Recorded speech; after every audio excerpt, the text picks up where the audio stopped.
All right, making an attempt to sell some of these old clothes. This is a vintage Haggar. I forget what you call it, but I don't even know what you would call this. It's size 46, and if it was ever worn, it wasn't worn very much. So, but it's in really good shape.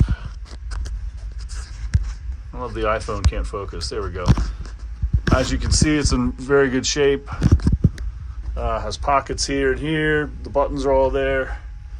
I didn't notice any blemishes with it, anything wrong with it. Button there. Here's the back. It's a nice looking shirt if you're into this stuff.